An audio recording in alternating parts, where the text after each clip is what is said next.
दोस्तों, star plus के popular show उड़ने की आशा में इस समय एक के बाद एक हाई वोल्टेज ड्रामे देखने को मिल रहे हैं। कहानी में नए नए ट्विस्ट आ रहे हैं और आने वाले एपिसोड में तो हालात और भी ज्यादा दिलचस्प हो जाएंगे। इस बार ट्रैक का फोकस है परेश, रेणुका, सचिन और साहिली के बीच का टकराव। जैसा कि आपने पिछले एपिसोड में देखा था, रेणुका की हरकतें लगातार बढ़ती जा रही हैं।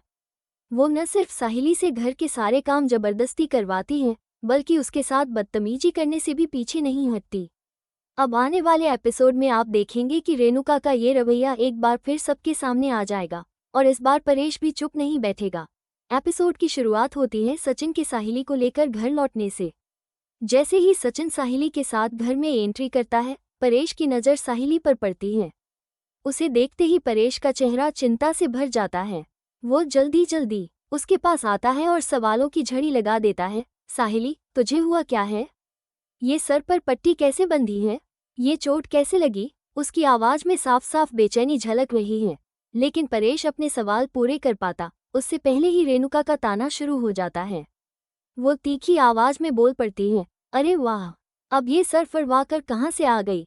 और ये कौन सा नया नाटक है? रेणुका के इस लहजे से साफ पता चलता है कि उसे साहिली की चोट पर कोई सहानुभूति नहीं है, बल्कि वो इसे भी एक ड्रामा समझ रही है। रेणुका की यह बात सुनकर परेश को बिल्कुल अच्छा नहीं लगता। उसे समझ नहीं आता कि आखिर रेणुका के मन में साहिली के लिए इतनी नफरत क्यों है। वहीं सचिन का गुस्सा भी अब 7वें आसमान पर पहुंच जाता है। वो रेणुका की ओर देखते हुए कहता है, बाबा की भाभी, तेरे पास आंख नहीं है क्या? तुझे नहीं दिख रहा कि साहिली को चोट लगी है? और तू ये कैसे बोल रही है कि ये दीवार में जाकर टकरा गई होगी? अगर इतना ही शौक है तो तू खुद जाकर दीवार में टकरा, तब पता चलेगा कितना दर्द होता है। सचिन की यह बात सुनकर माहौल और गर्म हो जाता है। रेणुका भड़क जाती है और ताना मारते हुए बोलती है, अपनी जुबान संभाल के बोल। तुझे पता है ना तू किससे बात कर रहा है? उसका लहजा गुस्से और अहंकार से भरा होता है, लेकिन सचिन भी पीछे हटने वाला नहीं है। वो ठंडे मगर कड़े स्वर में कहता है, मुझे अच्छे से पता है कि मैं किससे बात कर रहा हूँ और इसलिए ही खुद को कंट्रोल करके बैठा हूँ। लेकिन अगर तू भूल गई है तो एक बार फिर सुन ले, तू इसकी सास है और तेरा फर्ज बनता है कि जब साहिली को चोट लगी है तो तू उससे ढंग से बात करे। इसका मतलब ये नहीं कि तू उसके साथ बदतमीजी करे, वो भी सबके सामने। इतना सुनने के बाद परेश भी बीच बचाव करने की कोशिश करता है। वो रेणुका से कहता है, रेणुका, तू बार बार वही गलती कर रही है। साहिली इस घर में बहू बनकर आई थी, नौकरानी बनकर नहीं। घर में और भी लोग हैं, इसका मतलब ये नहीं कि सारा काम वही करे। परेश की आवाज में इस बार सख्ती भी है और नाराजगी भी, लेकिन रेणुका की सोच पर इन बातों का कोई असर नहीं होता। उसे अब भी लगता है कि साहिली जानबूझकर चोट का बहाना बना रही है ताकि घर के काम से बच सके। वो अपने ही अंदाज में कहती है, मुझे तो ये सब नाटक ही लगता है। पहले भी कई बार इसने ऐसे बहाने बनाए हैं। परेश के चेहरे पर अब साफ झुंझलाहट नजर आती है। वो एक कदम आगे बढ़कर कहता है, बस रेणुका, बहुत हो गया। तू हर बार जो तेरा मन करता है वही करती है। साहिली कोई मशीन नहीं है जो दिन रात तेरे कहने पर काम करे। इस तरह माहौल पूरी तरह तनाव से भर जाता है। सचिन और परेश एक तरफ हैं जो साहिली के लिए खड़े हैं और रेणुका दूसरी तरफ जो अपनी ही सोच में अड़ी हुई है। यहाँ से कहानी आगे और दिलचस्प मोड़ लेने वाली है, क्योंकि पेरिस इस बार रेणुका को एक ऐसा आदेश देने वाला है जिसे सुनकर उसके होश उड़ने वाले हैं।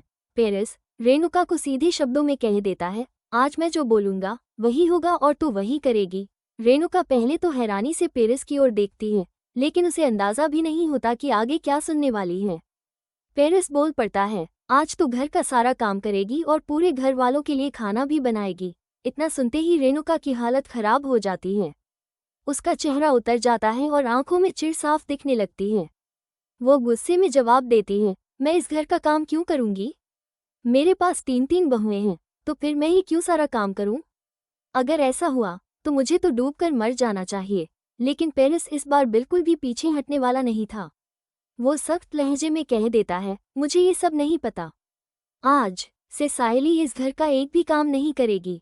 साहिली को आराम की जरूरत है और मैं चाहता हूँ कि वो सिर्फ और सिर्फ आराम करे। पेरिस की यह बात सुनकर रेणुका के चेहरे पर नाराजगी और बढ़ जाती है। वो कुछ बोलने की कोशिश करती है, लेकिन पेरिस बीच में ही रोक देता है, अगर तुमने साहिली से जरा भी बदतमीजी की या फिर उस पर कोई काम का दबाव डाला तो समझ लेना इस बार मुझसे बुरा कोई नहीं होगा। और सुन लो, इस बार मैं तुम्हारी एक भी बात सुनने वाला नहीं हूँ और ना ही सुनना पसंद करूंगा। घर का माहौल इस वार्तालाप के बाद पूरी तरह बदल जाता है। सायली, जो अब तक चुपचाप सब देख रही थी, पेरिस की बात सुनकर हैरान भी होती है और थोड़ी भावुक भी। उसे पहली बार महसूस होता है कि कोई उसके लिए इस तरह खड़ा हो सकता है। वहीं दूसरी तरफ रेणुका अंदर ही अंदर खौल रही होती है। वो सोचती है कि पेरिस को सायली के लिए इतनी चिंता क्यों हो रही है, और ये भी प्लान करने लगती है कि अब उसे सायली को परेशान करने के लिए और चालाक तरीके अपनाने होंगे। पेरिस इस बार पूरी तरह सख्त मूड में है। वो बाकी घरवालों को भी इशारे इशारे में साफ कर देता है कि अगर किसी ने सायली को तंग करने की कोशिश की तो नतीजा अच्छा नहीं होगा। घर की बाकी बहुएं ये सब देख रही होती हैं और मन ही मन खुश होती हैं कि शायद अब सायली को थोड़ी राहत मिलेगी। इस बीच पेरिस और सायली का ये सीन आरती की कहानी के साथ एक तरह से समानांतर चल रहा होता है। यहाँ एक तरफ आरती अपने सबूत को लेकर एक बड़ी चाल चलने की तैयारी कर रही है, वहीं दूसरी ओर पेरिस सायली की सुरक्षा और खुशी के लिए लड़ रहा है। रेणुका पेरिस की बात सुनकर घर के काम को करने से बचने के लिए अलग अलग बहाने बनाने लगती है। कभी वो कहती है कि उसकी तबीयत ठीक नहीं है, तो कभी कहती है कि उसके पास और भी जरूरी काम है। लेकिन पेरिस किसी भी बहाने को सुनने के मूड में नहीं है। सायली इस सबके बीच चुपचाप अपना समय किताब पढ़ने और आराम करने में बिताने लगती है। उसे भी पता है कि यह सुकून शायद ज़्यादा दिनों तक नहीं चलेगा, लेकिन अभी के लिए वह इस छोटे से ब्रेक को एंजॉय करना चाहती है। रेणुका काम करते हुए मन ही मन पेरिस और सायली के खिलाफ गुस्से से भर रही होती है। वो सोचती है कि जैसे ही मौका मिलेगा वो सायली को सबक सिखाएगी, लेकिन फिलहाल पेरिस की सख्ती के आगे उसकी एक नहीं चल रही। कहानी के इस हिस्से में साफ दिखता है कि कैसे एक ही समय पर अलग अलग मोर्चों पर लड़ाइयाँ लड़ी जा रही हैं। एक तरफ आरती का मिशन और दूसरी तरफ पेरिस का घर में संतुलन बनाए रखने का प्रयास। दोस्तों, इस एपिसोड के इस हिस्से में सबसे खास बात यह है कि यहाँ पेरिस का नया अवतार देखने को मिलता है। एक ऐसा इंसान जो गलत के खिलाफ खड़ा होने से नहीं डरता और जो अपने करीबियों के लिए किसी भी हद तक जा सकता है। अगर आपको हमारा वीडियो पसंद आया हो तो इसे लाइक करना बिल्कुल न भूलें। अपने दोस्तों और परिवार के साथ जरूर शेयर करें ताकि वो भी इस दिलचस्प ट्रैक का पूरा मजा ले सके। और अगर आप चैनल पर नए हैं तो तुरंत सब्सक्राइब करें और बेल आइकन दबाएं ताकि आपको हमारे हर नए एपिसोड रिव्यू, स्पॉइलर और एक्सक्लूसिव ट्विस्ट की जानकारी सबसे पहले मिले। आपके एक एक लाइक, शेयर और सब्सक्रिप्शन से हमें जबरदस्त मोटिवेशन मिलता है और हम आपके लिए ऐसे ही और शानदार कंटेंट लाते रहेंगे। धन्यवाद। अगर आपको हमारा वीडियो पसंद आया हो तो इसे लाइक करना बिल्कुल न भूलें। अपने दोस्तों और परिवार के साथ जरूर शेयर करें ताकि वो भी इस दिलचस्प ट्रैक का पूरा मजा ले सके।